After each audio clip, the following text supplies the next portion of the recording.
Good morning students. Today we are going to start with our next chapter, that is tissues. Last time हमने पढ़ा था cell के बारे में कि cell is the basic unit of life और fundamental unit of life. अब tissues क्या है? जब सेल को हम ग्रुप टुगेदर करते हैं, मीन्स सेल को अगर एक ही जैसे सेल्स को हम इकट्ठे करते हैं तो वो क्या फॉर्म करेगा? टिश्यू.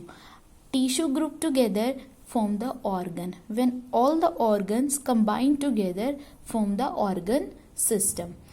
तो वो ऑर्गन सिस्टम है पूरी बॉडी के अंदर प्रेजेंट है और पूरी बॉडी की जो फंक्शनिंग है उन्हीं ऑर्गन सिस्टम की वजह से चल रही है.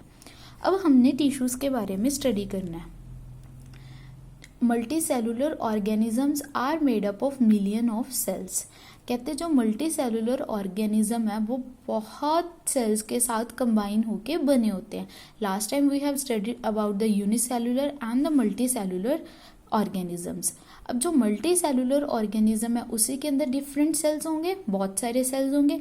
अगर बहुत सारे सेल्स हैं तभी तो वो कंबाइन करके एक पर्टिकुलर टिश्यू बना पाएंगे.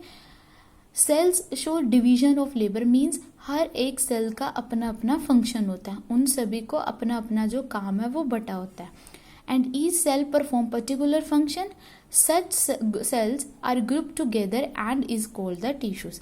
सिंपल सी definition, group of cells that are similar in structure and origin and perform similar function are known as tissues. कहते हैं जब सेल्स का ग्रुप बनाया जाता है, जब उनकी स्ट्रक्चर, उनका ओरिजिन सेम होता है और उनको एक ग्रुप में रखते हैं एंड उनका पर्टिकुलर फंक्शन होता है, उन सभी को हम टिश्यू नाम देते हैं. अगर हम टिश्यू की स्टडी करें तो that is known as histology. What is the utility of tissues in multicellular organisms? अब मल्टीसेलुलर ऑर्गेनिजम्स में इन टिश्यूज का फंक्शन क्या है? Multicellular organisms have millions of cells. Each group of cell is called tissue and it performs a special function efficiently. Example, muscle cell, nerve cell and blood all are tissues. In plants, vascular tissue conduct water, food from one part of the plant to the other plant part. So multicellular organisms show division of labor. कहते हैं जो multi cellular organisms हैं उनके अंदर बहुत सारे cells present होते हैं. उन्हीं के ग्रुप को हम, सेल्स के ग्रुप को हम टिश्यू नाम देते हैं, जिनका फंक्शन है एक पर्टिकुलर फंक्शन परफॉर्म करना. फॉर एग्जांपल, जो मसल सेल है, मसल सेल में जो सेल्स है उनका फंक्शन क्या है? मसल को कॉन्ट्रैक्ट करवाना, मसल को रिलैक्स करवाना, ये फंक्शन है. अब जो नर्वस सिस्टम में नर्व सेल्स प्रेजेंट है उनका फंक्शन है कि वो मैसेज कैरी कर रहे हैं from one part to the other part of the body. अब प्लांट्स की बात करें, प्लांट्स के अंदर वेस्कुलर टिश्यू प्रेजेंट है. वेस्कुलर टिश्यू के आगे एक जाइलम है और एक फ्लोएम है. प्लांट के अंदर पानी भी है जो ट्रांसपोर्ट हो रहा है और खाना भी. अब जो पानी है, वाटर है, वो जाइलम की हेल्प से ट्रांसपोर्ट होता है और जो फूड है वो फ्लोएम की हेल्प से कंडक्ट होता है from one part to the other part of the plant. So इसीलिए हमने बोला कि multicellular organism show division of labour. Next, these are the differences between the animal tissue and the plant tissue. Animal tissue को अगर हम बात करें animals की, एनिमल मूवमेंट बहुत करते हैं जबकि जो प्लांट्स है वो स्टेशनरी होते हैं. अगर वो ज़्यादा मूवमेंट कर रहे हैं तो उनको ज़्यादा एनर्जी चाहिए रिपेयरिंग के लिए भी, मूवमेंट के लिए भी. जब जो प्लांट्स है वो स्टेशनरी है, उनको एनर्जी कम चाहिए, उनको सिर्फ एनर्जी ग्रोथ के लिए चाहिए होती है. सो एनिमल्स के अंदर सेल्स ज़्यादा होंगे. अगर सेल्स ज़्यादा होंगे तभी तो माइटोकॉन्ड्रिया ज़्यादा एनर्जी प्रोड्यूस कर पाएगा. अगर ज़्यादा एनर्जी प्रोड्यूस करनी है हमें, सेल्स ज़्यादा होंगे तो टिश्यू की जो डिवीजन है वो भी होगी. Since animals are mobile so they require more energy, whereas plants are stationary and they require less energy.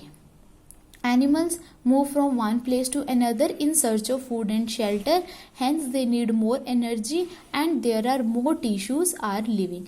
अब अगर लिविंग टिश्यू ज़्यादा होंगे तभी तो वो जो उनके अंदर सेल्स के अंदर माइटोकॉन्ड्रिया वो ज़्यादा एनर्जी प्रोड्यूस कर पाएंगे. बट इन प्लांट्स सेल्स है वो ज़्यादातर डेड होते हैं. डेड क्यों? क्योंकि उनको स्टेशनरी एक ही जगह पे खड़े होना है। अगर खड़े होने के लिए उनको स्ट्रेंथ ज़्यादा चाहिए। अगर लिविंग टिश्यू उनको स्ट्रेंथ उतनी प्रोवाइड नहीं कर सकते जितनी कि डेड प्रोवाइड करेंगे। सो प्लांट्स के अंदर डेड टिश्यू का नंबर ज़्यादा होता है। Cell growth is uniformly distributed in animal tissue, means जो ग्रोथ है वो हर एक सेल्स के अंदर यूनिफॉर्मली डिस्ट्रीब्यूटेड है, बट इन प्लांट्स के अंदर वो लिमिटेड है। पर्टिकुलर ऑर्गन के पर्टिकुलर ग्रोथ लिमिट है। Structural organization of organ and organ system is more specialized and complex. Animal tissue complex ज़्यादा है, बट इन प्लांट जो कम्प्लेक्सिटी है वो थोड़ी सी कम है। Now we will study about the plant tissue. Plant tissue is divisible in two parts, meristematic and permanent. Meristematic means वो cells आएंगे इनके अंदर जो जिनके पास पावर है डिवाइड करने की, एक सेल से दो से चार ऐसे डिवाइड कर सके। बट परमानेंट के अंदर क्या है, जो डिवाइड हो चुके सेल्स हैं उनका एक पर्टिकुलर फंक्शन हो जाएगा, उसके बाद वो डिवाइड नहीं करेंगे। फॉर एग्जाम्पल इसको आगे दो में डिवाइड किया हुआ है, सिंपल एंड कम्प्लेक्स। सिंपल का आगे है पेरेन्काइमा, कोलेनकाइमा, स्क्लेरेन्काइमा। कम्प्लेक्स है आगे xylem and phloem. Xylem is divisible in xylem vessel tracheids, whereas phloem is divisible in sieve tubes and companion cells. Today we will study about the meristematic tissue, that is meristem also. अब जो meristematic है, I have told you about the meristematic that they have the power of division. वो cells जो divide करने की क्षमता रखते हैं, have the power to divide to form new cells, मतलब एक सेल डिवाइड करके दो सेल बनाएंगे। अब अगर दो सेल डिवाइड करेंगे वो तो चार सेल बनाएंगे। ऐसे increase the length and girth of the plant and are found in growing areas of the plant. अब कहते हैं जो मेरिस्टेमेटिक सेल्स है वो डिवाइड कर रहे हैं, डिवाइड करेंगे तो जो प्लांट की हाइट है और प्लस डायामीटर है वो भी इंक्रीज करेगा।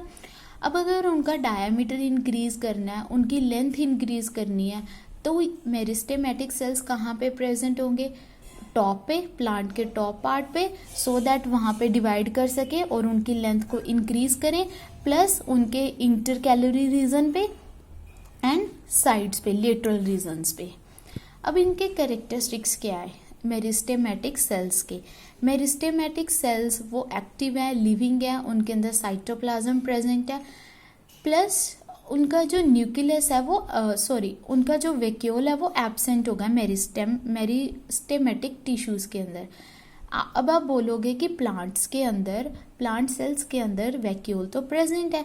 अब जो मेरिस्टेमेटिक है उसमें वैक्यूल एब्सेंट है, क्योंकि जो वैक्यूल है वो रिजिडिटी प्रोवाइड करता है। अगर सेल रिजिड हो गया तो उसको डिवाइड होने में प्रॉब्लम होगी। So in meristematic tissues vacuole is absent, whereas dense cytoplasm and soft cell wall for cell division is present.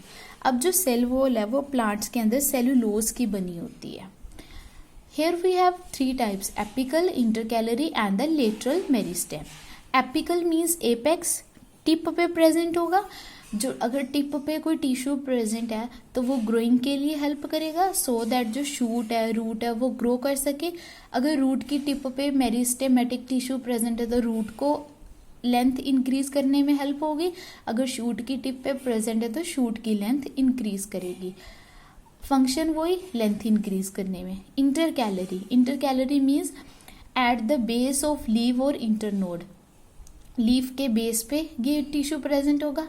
और इंटरनोड, इंटरनोड मीन्स एक नोड ये, एक नोड ये, इनके बीच में जो डिस्टेंस है दैट इज इंटरनोडल रीजन, उसमें अगर प्रेजेंट है तो इसका फंक्शन क्या है। अगर लीफ के बेस पे इंटरकैलरी मेरिस्टेम प्रेजेंट है तो जो लीफ ऑर्गन है उसकी लेंथ को हेल्प करेगा बढ़ाने में। लेटरल क्या है, साइड्स पे प्रेजेंट है। अगर साइड्स पे कोई मेरिस्टेमेटिक टिश्यू प्रेजेंट है तो वो प्लांट का डायामीटर इंक्रीज करने में हेल्प करेगा। Today we are stopping here.